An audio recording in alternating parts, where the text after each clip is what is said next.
السلام عليكم ورحمة الله وبركاته وإن سلام يا أصحاب تلقى نقدر ونسمع والبوا شوكتان يسول بوا مقال كيجو ومركا إدين سو قاريبه وحندون يا مقال كان إن كجا هالله أرين وين أو كوسو كورتي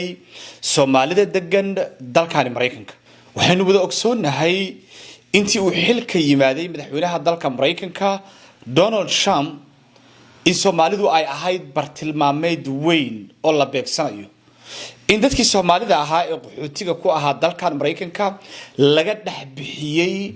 360 milyan ee dalkan deganaa ayagoo qoomiyad yar ah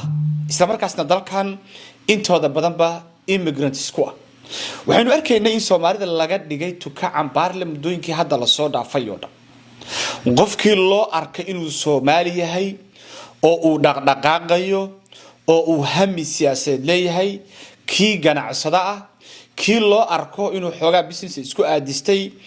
mid walba oo Soomaali ah beegsi xoog leh ayaa ku socday mudooyinka la soo dhaafay marar badan baynu ka hadalnay waxa ilhaan Umar lagu sameeyay wixii Minnesota ka socday wixii ganacsiyada Soomaalida ka socday iyo sida Trump iyo ragiisu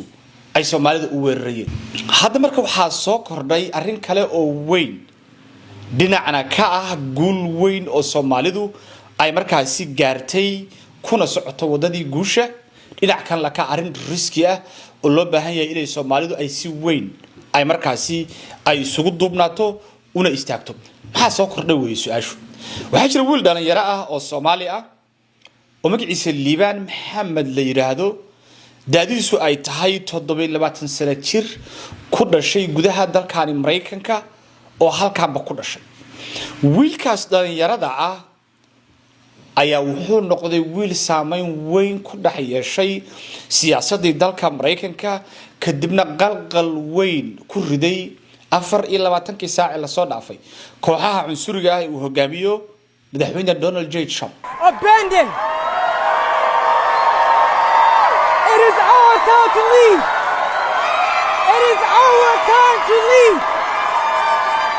It is our time to leave. waxa wiilkan markiiba ay siiyeen shacabka reer Mareykan inuu yahay New Mamdani waa governorkii dhawaan ka soo baxay magaalada New York ee gobolka New York isla markaasna muslimka ahaa aadna uga qaylisiyay Trump iyo ragiisii ahaana qof aad iyo aad hadalkiisu u cadcad yahay marka wiilkan Soomaaliga ah ee magaciisa Liibaan la yiraahdo ayaa wuxuu noqonayaa wiil sidii maxaa la yiraahdaa Mamdani uu hadalkiisu cadcad yahay una dhiiran yahay taasoo dhalisay in cunsurgiyo dhan ay istaagaan arintaasuna ay noqoto midda ugu weyn ee maanta dalka Mareykanka ka taagan maxaa sababay marka in wiilkan loogu yeero Mamdani waa maxay waxa aynu Liibaan ka ognahay ayaan fiirin doonaa marka dambe waxaan fiirin doonaa ka Soomaali ahaan waa maxay shaqada inoo taala aynu u baahanahay inaynu qabano iyo faa'iidada uu wiilkani u leeyahay dadka Soomaaliyeedna waan idin sheegaya hadan ku bilaabo sababta wiilkan loogu yeerayo waa Mamdani markii aan xuraamay research aan sameeyay xoga badan aan isku dardaray dadka u campaign gareynaya qaar badan oo kamid ah aan la hadlay ayaa waxaan ogaaday wiilkan inuu leeyahay ilaa iyo 3 qodob oo cajiib ah isla markaasna ka dhigaysa sababta loo leeyahay waa New Mamdani marka ugu horeysa waa nin dhalinyaro ah oo codkar ah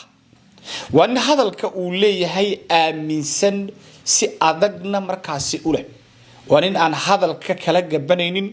kooxaha cunsuriga ah isla markaasna ka hadlaya message aad moodid inuu Soomaalida iyo immigrantska iyo dadka annaga nala midka ah nin u hadlaya oo waliba codkiisu uu aad iyo aad u xanuujinayo kooxaha cunsuriga weeye wana sababta loo leeyahay waa New Mamdani wuxuu ahaa nin hadalkiisu ay dareemayaan oo waliba uu xanuun ku ahaa Trump iyo ragiisa marka qodobkaasi asaga iyo Mamdani ayaad moodaa inay si weyn ay isaga shabahaan. So I'm running to tell you that whether it's myself that gets elected or Nate Bluen that gets elected or Ava Lopez that gets elected or Luis Villara's who gets elected, we will no longer be socializing and subsidizing endless wars. Rather, we will be socializing and subsidizing the ordinary working people's lives to make it possible to live a dignified life. to make it possible to live the American dream. qodobka labaad marka aynu fiirino wuxuu wiilkanu leeyahay aragti siyaasadeed oo cad oo aan ahayn mid mugdi ku jiro waana waxa ka dhigaya inuu dhig cusub uu hadda ku shubayo siyaasadda Mareykanka iyo waliba xilka uu ordayo oo ah inuu noqon rabo Congress-ka dalka Mareykanka maan xildhibaanada localka ah ma ha dawladda hoose haduu guuleysto wuxuu noqon doonaa qofka labaad oo ilhaan soo raaca oo markaasi Congress-ka dalka Mareykanka fariista wuxuu noqon doonaa qofka labaad hadii sida hadda uu ku socdo saadaasha muuqata iyo waliba momentumkiisa uu guusha ku gaaray insha Allah uu gaarayay wuxuu noqon doonaa qofkii labaad oo Soomaali ah oo markaasi ka soo muuqda Congress-ka wax lagu kala gooyo ee dalka Mareykanka marka la fiiriyo wiilkani slogan-kiisa ama hadallada uu campaign-kiisa uu ku dhaqaajinayo ayaa waxa kamid ah in la gaaray waqtigii ay dhalinyaradu wax hogaamin lahaayeen ayaa kamid ah aragtida sida weyn u iibsantay oo wiilkani uu ku kasbaday taageerihii ugu badnaa ee markaasi la arko oo qof madow ah uu ku yeesho gobolka Utah qaasatan magaalada Salt Lake City. From the beginning of this race, everybody told me, Liban, this is too bold, too different, too risky. So I ask you, what is the bigger risk? The risk of fighting for economic justice or the risk of staying silent as our costs rise and wages stay stagnant? The risk of hope or the certainty of the status quo? My friends, the greatest risk that we can take in this moment is not taking a risk at all. So this moment is a calling to bring new people into the process, a calling for people who are advocating, who are unseen, unheard, left out of this process, abandoned. It is our time to lead. It is our time to lead. It is our time to lead. qodobka saddexaad oo wiilkan dhalinyarada ah ka dhigaysa musharax aad u cadcad isla markaasna ay taageerihiisu ugu yeerayaan inuu yahay mamdaanigii cusba ee ka soo baxay Salt Lake City ayaa waxay tahay in xilka uu goobayo uu yahay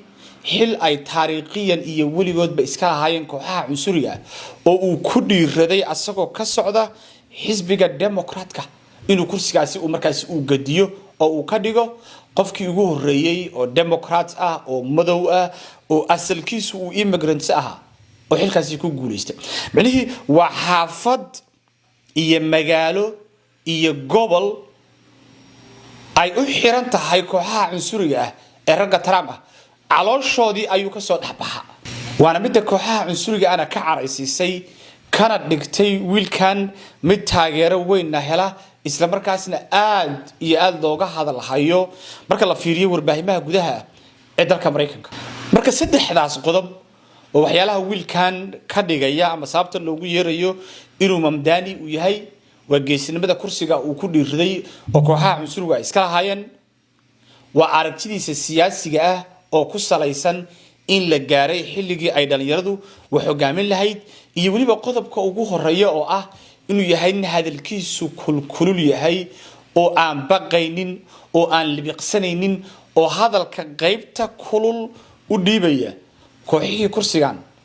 ku fadhin jiray dhowrkii boqol ee sano ee la soo dhaafay sidaan idin sheegay Liban wuxuu u tartamayaa Congress-ka dalka Mareykanka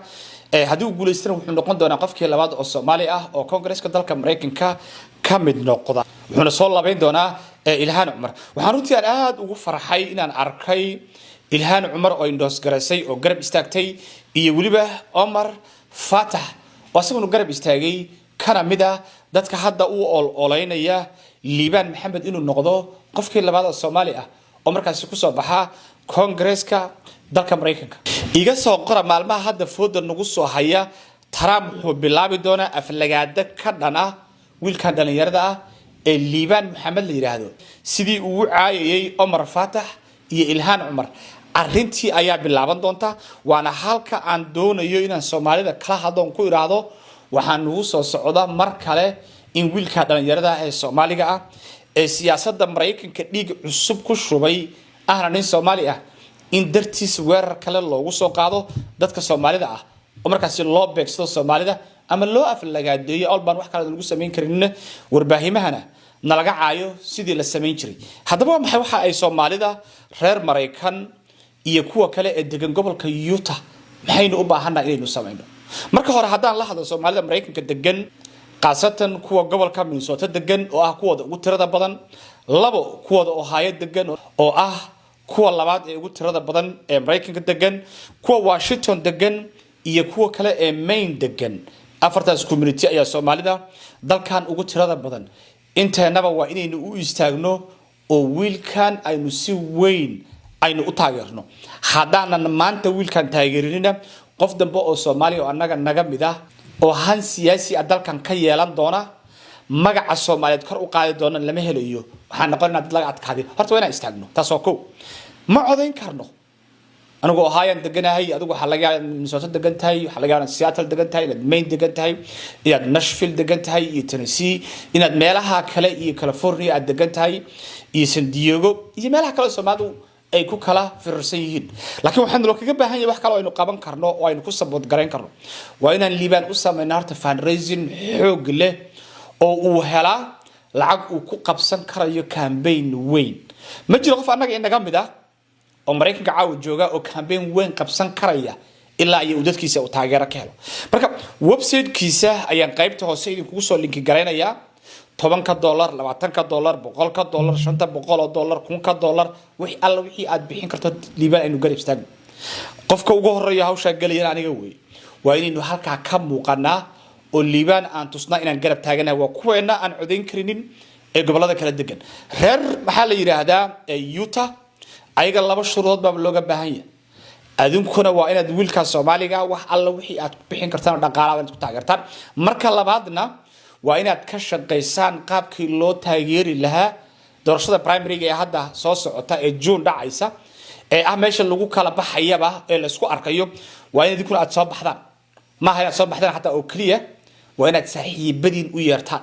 waa inaad ku idin la shaqeeya ee gaalada ah aad ka soo dhaadhicisaan aad keentaan oo aad tirahdaan it is time to lead wala tirahdaan slogan-kiisa isticmaalaysaan waa time-kii ee the younger generation ku ay lead gareen lahaayeen dalkan Mareykanka waa in la yiraahdo wiilkan hadduu soo baxo Soomaalida iyo Muslimka iyo madow waxba u qaban karay sida Ilaahay uga noo garab taagan tahay waad aragteen markii hadda lagu soo duulay oo maxaa la yiraahdaa la yiri Soomaalida sharciga laga arurnaya intaan ogaabay Ilaahan banaanka taagnayd oo qabow way u taagnayd oo Minnesota ay dadkeeda la dareen ka ahayd intaan ogaabay mataqaana ninkii hataa Jacob Fry anigu Umar Faatax baan aaminsanaa inuu soo baxo laakiin naftirkiisu inuu noo shaqeeyo maxay ka timaada codkanaga ka timaada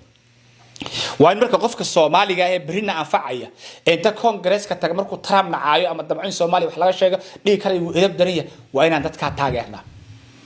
dalkeena halkaan aan ka difaaci karnaa to be honest with you waa in marka aynu istaagno inaan wiilkaan soo saarno fundraising aan u sameeyno dhaqaale aan u arurno I hope mar dhow inay imaan doonaan teamkiisu gobolada maxaa la yiraahdaa Mareykanka oo dhan and I hope in mataqaana ay noogu yimaadaan Ohio oo aynu la shaqeyno haddii Ilaahay yiraahdo anigu markaa waxaan ka mid noqon doonaa dadka wareega oo ilaa iyo xataa Salt Lake City idinkugu imaaday iyo Utah oo campaign-kaanu waa midkii kooxaha cunsuriga aan ku gowrici lahayn weyn waa midkii aan ku tusi lahayn inaan nala burburin karinin oo aan dhibaatada loo geysan karinin meel walbana aynu markaas ka muuqanayno aynu nahay dad sharaf leh dalka wax ku soo kordhiyay dhalinyaradoodii ay waxtar leedahay bari iyo bari dambe dalka waa inaan madaxweyne ka noqonaa way dadka Soomaalida dadka dalkan degan waa inaan soo fakirnaa way